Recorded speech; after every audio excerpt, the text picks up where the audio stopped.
চাওক এইটো আপোনাৰ বাতৰিটো মই পৰহি ৰাতিয়ে গম পাইছোঁ যে এনেকুৱা এটা বাতৰি ওলাইছে যে মই নগাঁৱত আছিলোঁ, মোৰ মা খুব সংকটজনক অৱস্থাত এই ডিউকেয়াৰ নাৰ্ছিং হোমত আছে, গতিকে মই মানে সেই লগে লগে মই দিব পৰা নাই।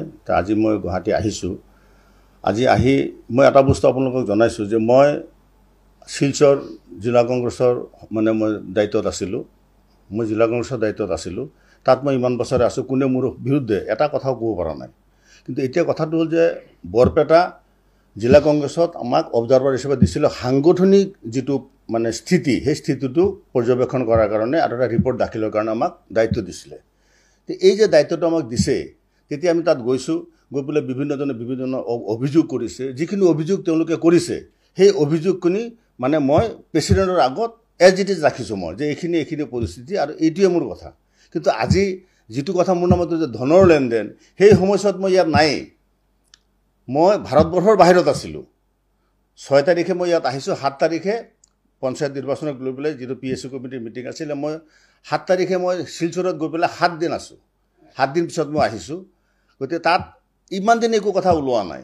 যেতিয়া ইয়াত আমি অবজাৰ্ভাৰ ৰিপৰ্টটো ছাবমিট কৰিলোঁ, তাৰপিছত আজি এই কথাটো ওলোৱাৰ কি কাৰণ? মই যিজন মানুহৰ কথা কৈছে, মই আপোনালোকৰ আগত মই ডাঠিকেই কৈছোঁ যে সেই মানুহৰ লগত মোৰ জীৱনতে মই কোনোদিন সেই মানুহজনক মই পোৱা নাই আৰু কোনোদিন মোৰ লগত সাক্ষাৎ হোৱা নাই।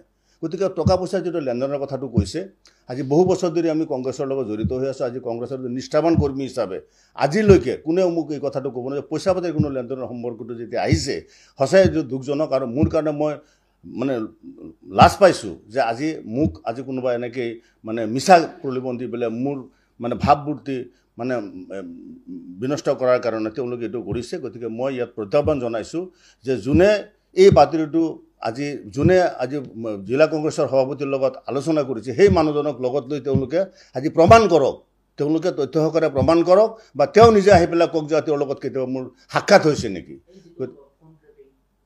যিটো ফোন টেপিং হৈছে, এইটোতো মোৰ আৰু কোনো ভইচ নহয়। মইতো খুব ভালকৈ চাইছোঁ যে জিলা কংগ্ৰেছৰ সভাপতিয়ে কাৰোবাৰ লগত কথা পাতি আছে। জিলা কংগ্ৰেছৰ সভাপতিয়ে কাৰোবাৰ লগত কথা পাতি আছে আৰু সেই বস্তুটোৱে তেওঁলোকে ভাইৰেল কৰিছে। তাৰ মানে মই বুজিছোঁ এইটোৱে যে জিলা কংগ্ৰেছৰ সভাপতিয়ে এই নিউজটো হয়তো তেওঁলোকে মানে মোৰ অনুমান আৰু যিহেতু তেওঁলোকে পৰিৱেশন কৰিছে। যিয়ে নহওক, আজি সাংগঠনিক স্থিতিত মই কাৰো পক্ষ লোৱা নাই। মই নিৰপেক্ষভাৱে মই যিখিনি তাত মানে মানুহে বিচাৰিছে সেই বস্তুটোৱে মোৰ সেই ৰিপৰ্টটো মই সভাপতিৰ আগত, প্ৰদেশ কংগ্ৰেছৰ সভাপতিৰ আগত মই ছাবমিট কৰিছোঁ। আৰু তাৰ বাদে মই কাৰো লগত মোৰ কোনো ধৰণৰ কথা হোৱা নাই, বা তাত মোক সাংগঠনিক দায়িত্বটো মই নাই। গতিকে এই মানুহবিলাকে মোক কিয় লগ কৰিব? আজি মই শিলচৰৰ ইনচাৰ্জ হৈ আছোঁ, গতিকে মোক বৰপেটাৰ মানে লগ কৰাৰ প্ৰশ্নই নুঠে।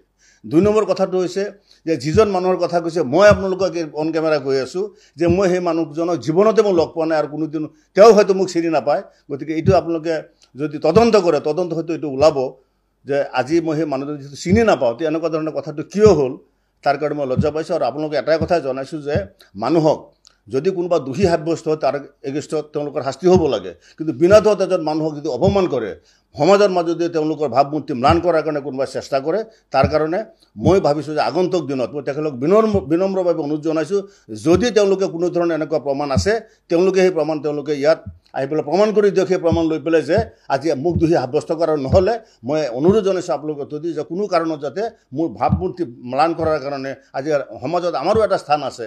আজি আমি মানে মানুহৰ মাজত লাজ পাইছোঁ এই কথাটোৰ কাৰণে। মানুহেতো কিছুমানে ভাবিব পাৰে এনেকুৱা কথা, তেওঁলোকে দুৰ্নীতিত লিপ্ত হৈছে।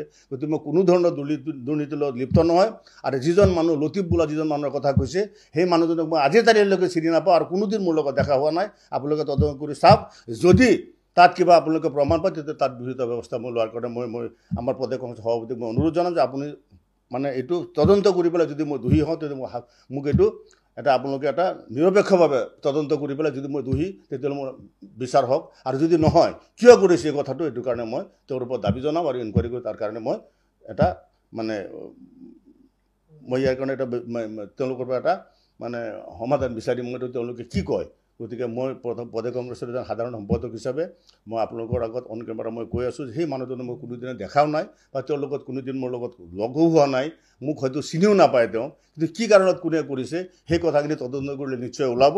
আৰু আগন্তুক দিনত হয়তো ময়ো চেষ্টা কৰিম যে তাৰ ভিতৰত কি আছে, কেনেকৈ নিউজটো ওলালে, যদি সবিশেষ তথ্যটো মই উলিয়াব পাৰোঁ, তেতিয়া আপোনালোকৰ আগত মই অন কেমেৰা বহি পেলাই আকৌ ক'ম। যিহেতু মোৰ এনেকুৱা কোনো ধৰণৰ কামৰ লগত মই জড়িত নহয়, গতিকে মোক কিয় এই ক্ষেত্ৰত মোক মানে সমাজৰ মাজত মোক মানে লজ্জানত কৰাৰ কাৰণে তেওঁলোকে চেষ্টা কৰিছে। গতিকে সেইটো কাৰণে মই দুখিত আৰু আপোনালোকৰ জৰিয়তে মই অনুৰোধ জনাইছোঁ যে আগন্তুক দিনত কোনো দিনে যাতে কাৰো এগেইনষ্টত খালি মোৰ বুলি নহয় বিনা দোষত কোনো মানুহক যাতে কোনেও এনেকুৱা ধৰণৰ হাৰাশাস্তি নকৰে বা নিজৰ ভাৱমূৰ্তি বিনষ্ট কৰাৰ চেষ্টা নকৰে, তাৰ কাৰণে আপোনালোকৰ আগত অনুৰোধ জনাইছোঁ।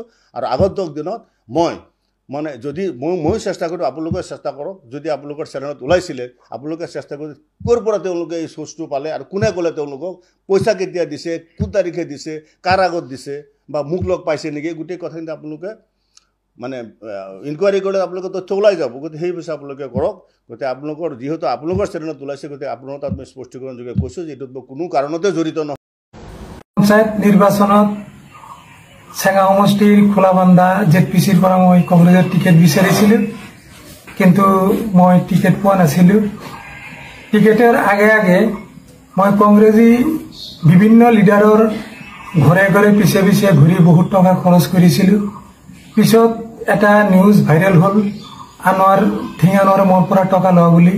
এইটো মই আৱেগত কৈছিলোঁ, কিয়নো সেই সময়ত মই 2-3টা গাড়ী লৈ বিভিন্নজনৰ পিছে পিছে ঘূৰিছোঁ। গুৱাহাটীত বাহৰ পাতি থাকিছোঁ, ডিষ্ট্ৰিক্ট প্ৰেচিডেণ্টৰ ঘৰত গৈছোঁ মিনিমাম 4-5 বাৰ। এই আৱেগতে মই কথাখিনি পইচা লোৱা বুলি কৈছিলোঁ, কিন্তু একচুৱেলি মই ব্যক্তিগত কাৰো পইচা দিয়া নাছিলোঁ। ঠিঙানোৱাৰে পইচা লোৱাটো গোটাক মিছা কথা, মই দিয়া নাই।